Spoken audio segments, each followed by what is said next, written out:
Здравствуйте! В эфире информационный выпуск Амши-Кушара. В республике продолжается отключение света. Несмотря на переток из России, запрет на деятельность криптоферм. По информации Рубчерноморэнерго, связано это с перегруженностью линий. Такие меры приняты во избежание серьезных аварий на подстанциях и в электросетях. Как это происходит и как долго продлится такой график? Наша съемочная группа побывала в диспетчерской Рубчерноморэнерго. Репортаж Гугуцы Вардания. На этом большом экране изображена система электроснабжения Республики Абхазия. По ней специалисты определяют, насколько перегружены сети. Например, сейчас они перегружены на подстанциях Сухум-1, Сухум-2 в районе села Баслат и Епит. Возьмем подстанцию Баслат. Сейчас он, видимо, там уже отключили что-то. Епит, вот Т2. В номинале.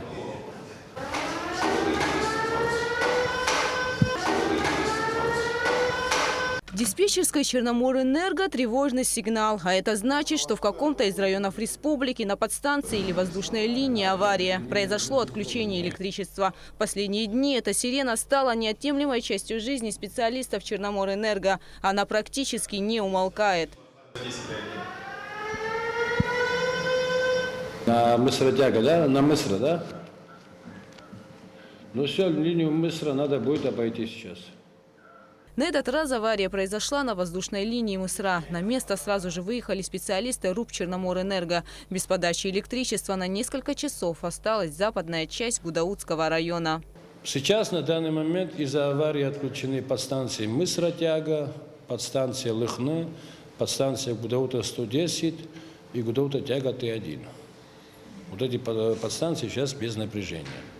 У нас даже нет резерва из-за перегруженности наших автотрансформаторов, чтобы включить со стороны Сухума. Мы не можем запитать этот район.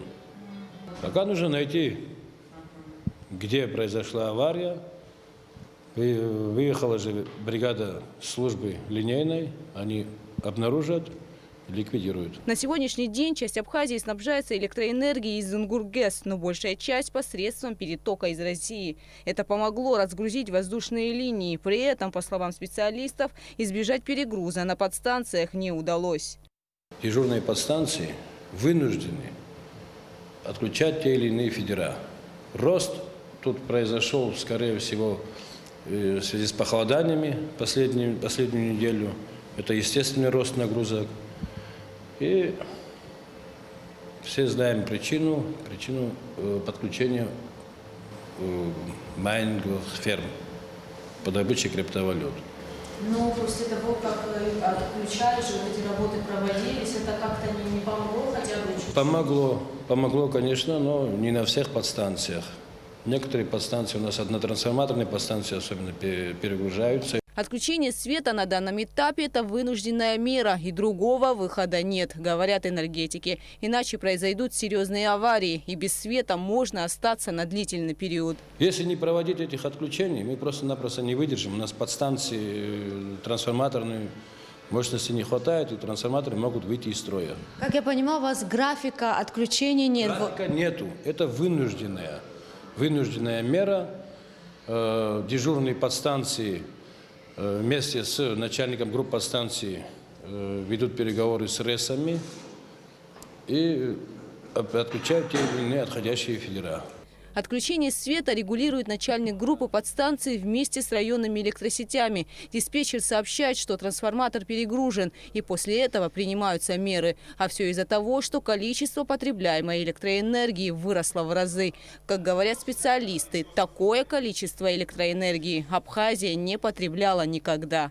Ситуация улучшится только когда все потребители ограничат свое потребление электроэнергии. Только в этом случае. Потому что такого роста в истории современной Абхазии не было. Это говорит о том, что много подключились незаконных потребителей. И вот эти ограничения, которые по регионам проходят, связаны именно с этим. И мы понимаем озабоченность населения, впереди Новый год, и в таких условиях постоянное отключение, включение, это массу неудобств приводит. Поэтому просьба еще раз, чтобы мы все в одной республике, кто бы чем ни занимался, кто потребляет электроэнергию в таких количествах, они должны понять, что если они не ограничат на какой-то процент, все должны ограничить, ситуация может только ухудшаться.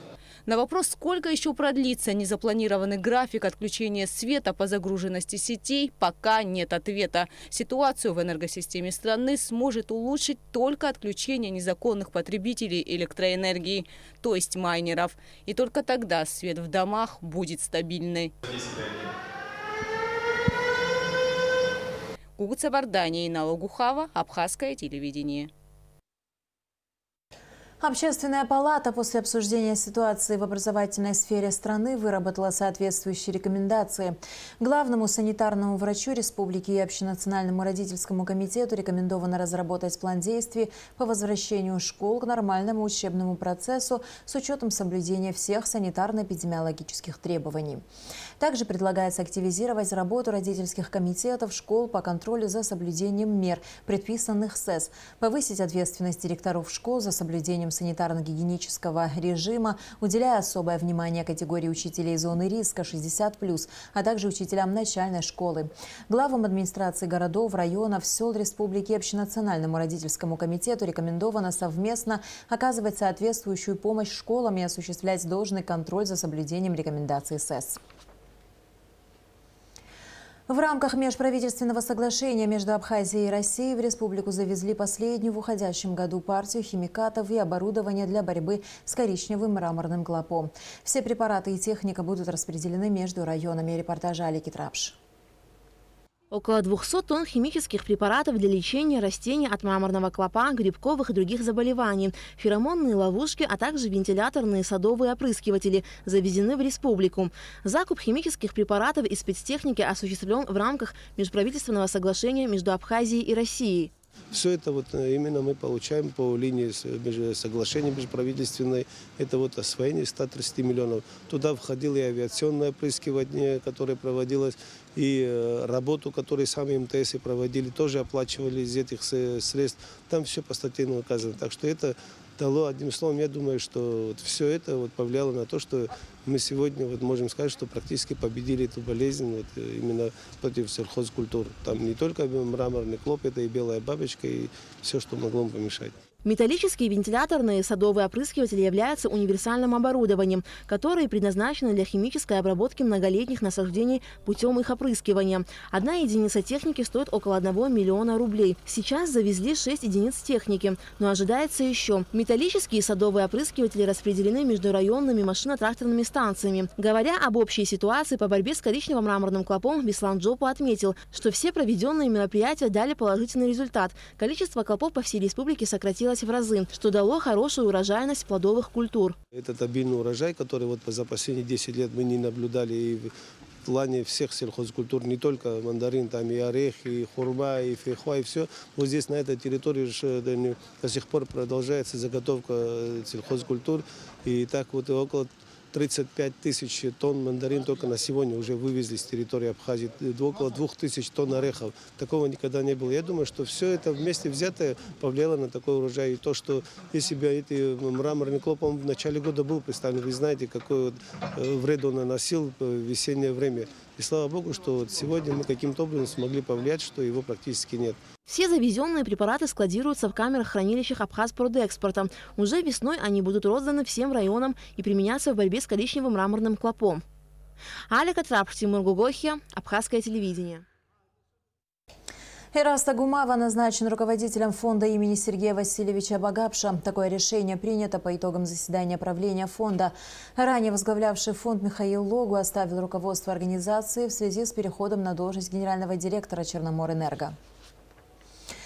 Во всей столице, кроме частных домов на улице Гулия, восстановлено водоснабжение. Об этом рассказал замдиректора департамента ЖКХ администрации столицы Руслан Авицба. Также Авицба сообщил, что на всей протяженности улицы Гулия от Сахарова до Агумава все частные дома будут подключены к центральному водопроводу за счет администрации Сухума.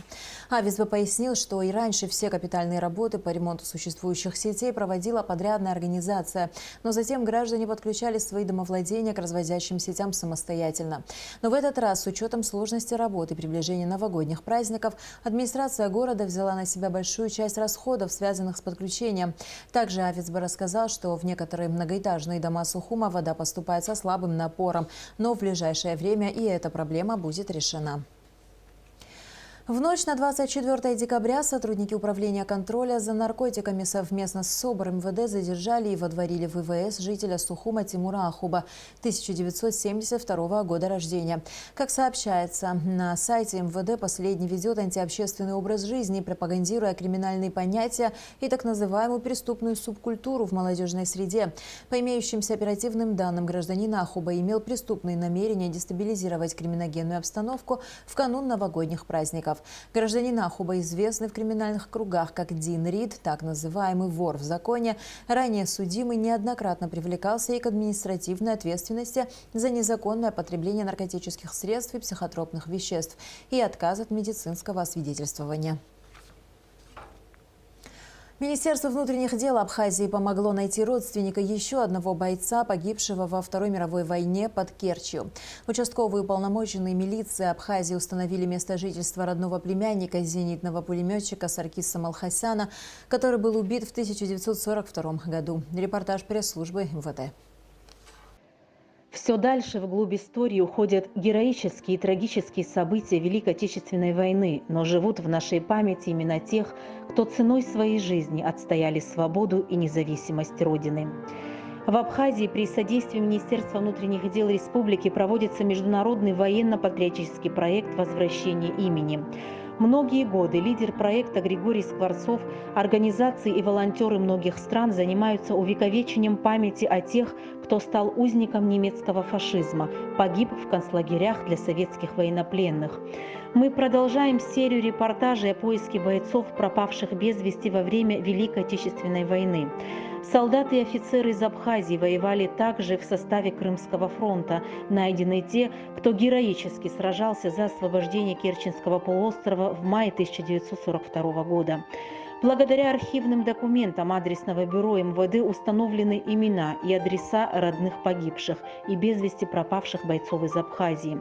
Участковые уполномоченные милиции для установления судеб, воевавших сыновей Абхазии за освобождение Керченского полуострова, проводят проверку этих адресов, определяют наличие родных погибших. Информацию собирают буквально по крупицам из различных источников. Все полученные данные фиксируются инспекторами, собирается фотоархив, который в дальнейшем будет передан участникам международного патриотического проекта «Возвращение имени».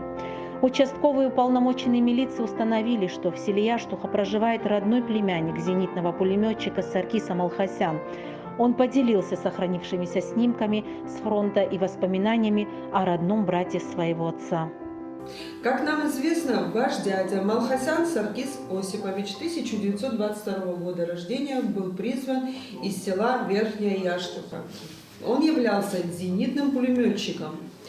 Был убит 19 мая 1942 года. А что вам известно, что вы слышали о своем дяде?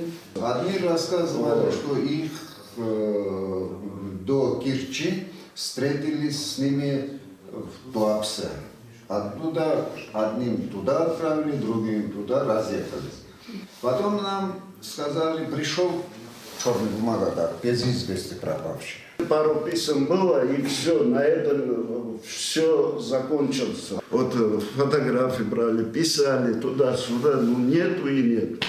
Потом Скворцов мне как-то позвонил ночью. Саркис, да, я уже спал, не разбудил, я говорю, нет, вот новость есть, говорит. Я говорю, какой? Он говорит, нашелся Саркис Малхасян. Я разговариваю. Саркис Малхасян был убит в 1942 году при обороне города Керчь.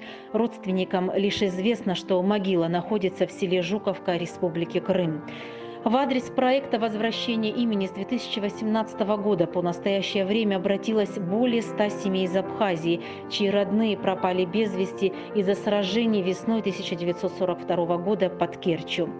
Для увековечения памяти погибших принято решение об установке архитектурной композиции на территории Парка Славы, в том месте, где были наиболее жестокие бои в Ленинском районе, в форме памятника. Открытие запланировано на май 2021 года.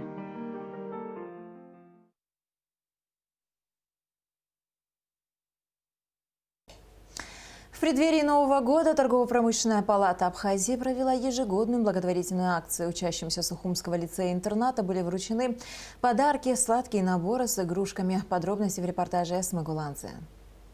Новый год – время дарить радость и делать добрые дела. Торгово-промышленная палата Абхазии поздравила воспитанников Сухумского лицея-интерната и вручила им сладкие подарки с игрушками.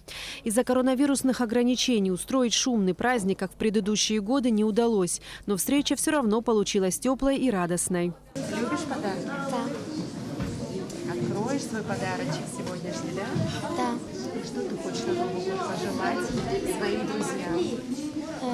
Счастья, здоровья, чтобы они хорошо провели время и чтобы они были счастливыми и хорошо учились. Вы все верите, даже ребята? Да. А что вы ему заказать хотите?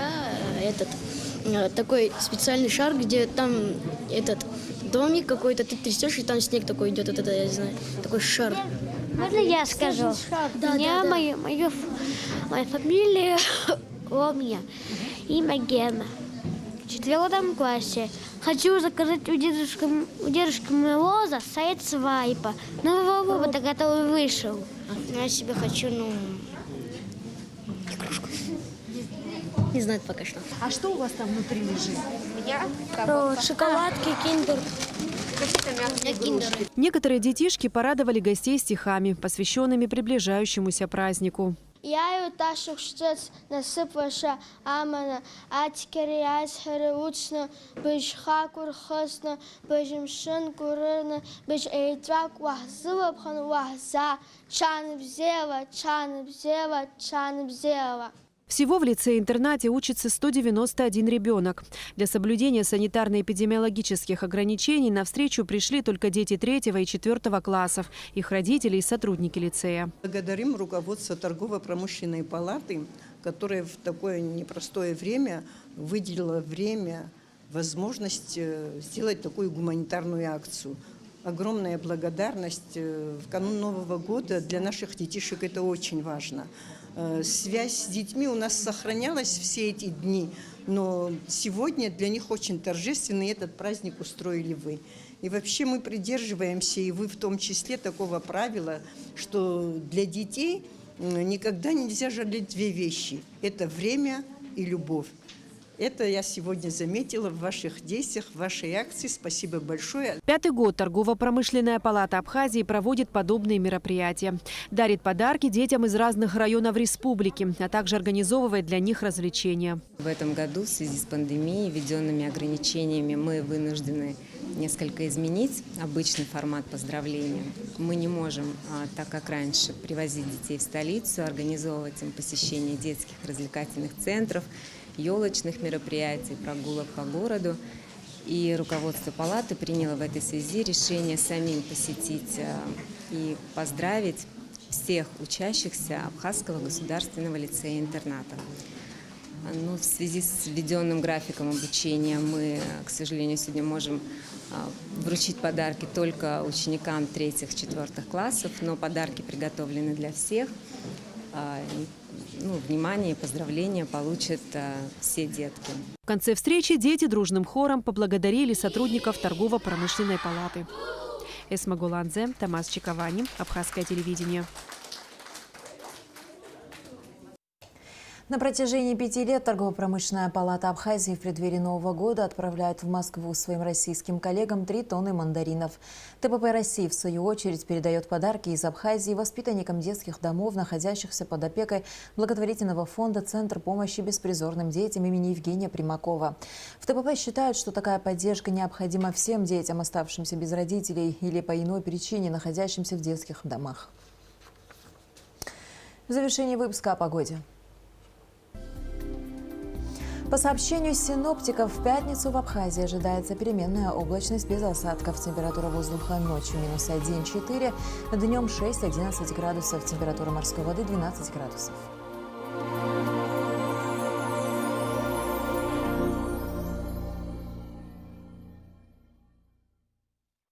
На этом наш выпуск завершен. До скорых встреч в эфире.